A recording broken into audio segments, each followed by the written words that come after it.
Dear friends, I am Dr. Neeraj Jain. I am Senior Consultant Spine and Pain Specialist at Yashoda Super Specialty Hospitals. हम लोग यहाँ पर advance most treatment कर रहे हैं pain management का, जिसमें एक न्यू ट्रीटमेंट है जो काफ़ी आजकल यूजफुल है और इससे न्यू टेक्नोलॉजी जिससे बहुत लोगों को बहुत बेनिफिट हो रहा है. That is PRP therapy and stem cell therapy which is regenerative in itself. Regenerative का मतलब है जैसे किसी के जॉइंट्स में प्रॉब्लम हुआ या मसल्स में प्रॉब्लम हुआ, वो डिजेनरेट होने की वजह से होता है, या स्लिप डिस्क हुआ, वो डिजेनरेटिव डिस्क डिजीज है या डिजेनरेटिव आर्थराइटिस है. इन सब प्रॉब्लम में जो पहले ट्रीटमेंट होता था कि अगर डैमेज ज्यादा हो गया, पहले मैनेज करते रहे, फिजियोथेरेपी मेडिसिन करते रहे, ज्यादा डैमेज हो गया तो आप सर्जरी के लिए ही लेते थे. सर्जरी आफ्टर ऑल एक बड़ी सर्जरी है, बड़ा रिक्वायरमेंट हो जाता है एक छोटी प्रॉब्लम के लिए. इसमें एक नया मोडालिटी आ गई है, रीजेनरेटिव मेडिसिन.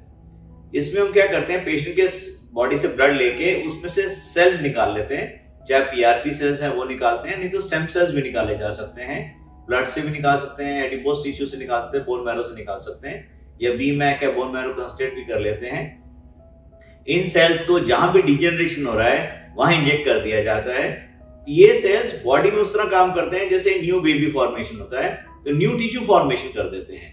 सपोज नी का है प्रॉब्लम है, नी में ज्यादा डैमेज हो गया, कार्टिलेज वियर टियर हो गया, तो कार्टिलेज रिफॉर्म करेगा.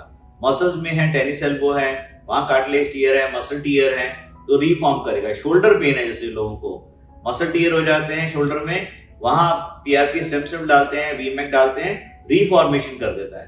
तो आपकी बॉडी को रिपेयर कर लेता है वो. जैसे हम देखते हैं कहीं चोट लगती है तो वो भर जाती है, सेम सिचुएशन आप बॉडी के अंदर क्रिएट करते हैं जिनकी रिपेयर वीकनेस है बॉडी में, उसको आप दोबारा से पोटेंशिएट कर देते हैं रिपेयर को.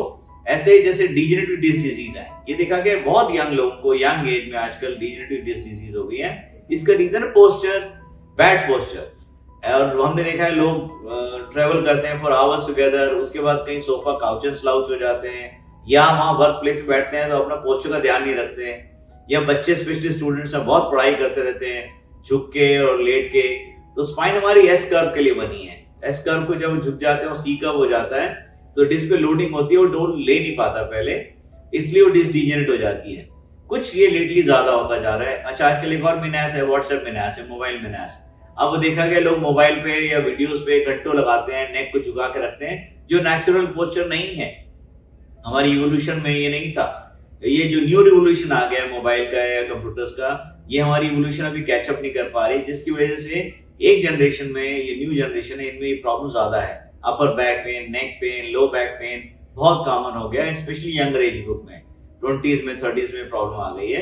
उन लोगों के लिए रीजेनरेटिव मेडिसिन का बहुत अच्छा रोल है, बिकॉज वो रियलाइज नहीं कर पाए डैमेज हो गया. उन लोगों के लिए सर्जरी की जरूरत नहीं है, surgery will be too much for them. और छोड़ इसलिए नहीं सकते कि उनको पेन हो रहा है, सिम्टम्स हैं उनको, तो वो भी ठीक नहीं है. तो उनके लिए रीजेनरेटिव मेडिसिन बहुत अच्छा काम करती है. आपने PRP स्टेम सेल BMAC किया और वो रिपेयर कर रिफॉर्म हो गया, फिर उसके बाद कॉशियस कर देते हैं कि आपको ये गलतियां नहीं करनी है, आपको प्रिकॉशन लेनी है, डूज एंड डोंट्स है, लाइफस्टाइल चेंजेस हैं, ये सब करने हैं, एक्सरसाइज रेगुलर करनी है, पोस्चर कंट्रोल रखना है, ट्रैवलिंग है तो उसके क्या कॉशंस है, बम्पी जम्पी राइड नहीं करनी है, या ब्रेक लेना है. आप मोबाइल पे कर रहे हैं तो आप टाइमिंग अपना बिठा लीजिए, इससे ज्यादा नहीं करेंगे. ओवर करेंगे तो नेक में स्ट्रेन आएगा, उस समय रियलाइज नहीं होता, पेन बाद में होती है. तो ये कुछ चीजें हैं, जैसे मैंने बताया, नी है, शोल्डर है, रिस्ट में पेन हो गया, टेनिस एल्बो हो गया, प्लांटर फेशियाटिस हो गया, ये सब रीजेनरेटिव मेडिसिन है. और इसका रोल बहुत ज्यादा, स्लिप डिस्क में बहुत ज्यादा रोल है. यहाँ पे हम ये बेनिफिट ले पाते हैं. कुछ और जॉइंट जैसे TM जॉइंट है, जॉ जॉइंट्स हैं, या कुछ रिब केज के जॉइंट्स हैं, यहाँ पेन हो जाती है, या फेसेट जॉइंट है, बैक में पेन हो जाती है, SI जॉइंट में पेन हो जाती है. और कुछ स्ट्रेन्स हैं, जैसे SI जॉइंट में लिगामेंट में स्ट्रेन है, उसमें बहुत अच्छा रोल है इसका. जहाँ लिगामेंट स्ट्रेन है वहां आप उसको इंजेक्ट कर दीजिए. स्पोर्ट्स इंजरी में बहुत अच्छा रोल है, तो उनमें आप इंजेक्ट कर दीजिए ये थेरेपी, रीजेनरेटिव मेडिसिन. और ये बहुत अच्छा काम करते हैं, बॉडी को अपने ही लेवल पे रिन्यू कर लेते हैं. आप समझिए इसको रिन्यू कर दिया तो वो आप बाय डिफॉल्ट आप नॉर्मल हो गए, आप यंग हो गए दोबारा से. People can call it anti ageing therapy also, और सच में इसका एंटी एजिंग में रोल है. जो लोग एज कर रहे हैं उनमें स्टेम सेल्स वीक होते हैं, ये नंबर कम हो जाता है, तो वो मेंटेन नहीं कर पाते यूजफुलनेस. तो this is basically reforming the usefulness through stem cell therapy. Stem cell count को बढ़ाया भी जा सकता है, चाहे बॉडी के अंदर इंजेक्शन लगा के बढ़ाया जाए या बॉडी के बाहर निकाल के स्टेम सेल को पोटेंशिएट करके री इंजेक्ट किया जाए बॉडी में, ये डुएबल है। इन चीजों को बहुत लोग यूज करते हैं for anti ageing, specially celebrities ज्यादा यूज करते हैं।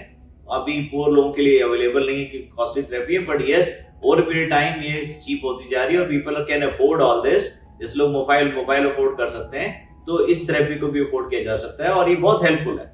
अब इसमें देखा गया कितने लोगों को नी प्रॉब्लम है।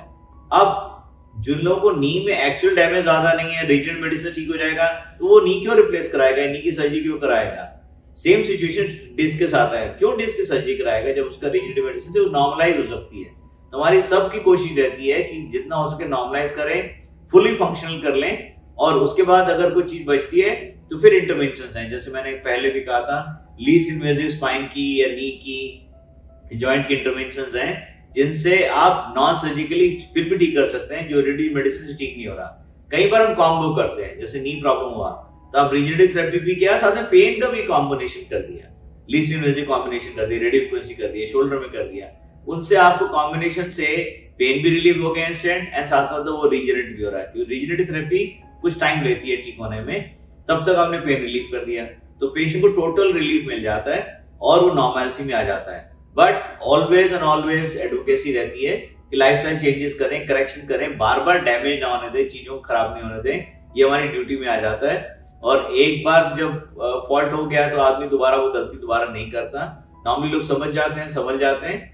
हाँ, रोल है, बहुत अच्छा रोल है रीजनरेटिव थेरेपीज का, पीआरपी स्टेम सेल का, एंटी एजिंग के हिसाब से भी रोल है। आने वाले टाइम में और कॉमन होता जाएगा, आप देखते जाइएगा ऑर्गन फॉर्मेशन भी शुरू हो गए इन चीजों से, या कुछ लॉस हो गया, जैसे लिवर टिश्यू लॉस हो गया और टिश्यू लॉस हो गया, तो टिश्यू रीजनरेशन भी है। तो ये सब चीजें हैं, आने वाले टाइम में इनका बहुत यूज होगा, लोग बहुत फायदा लेंगे।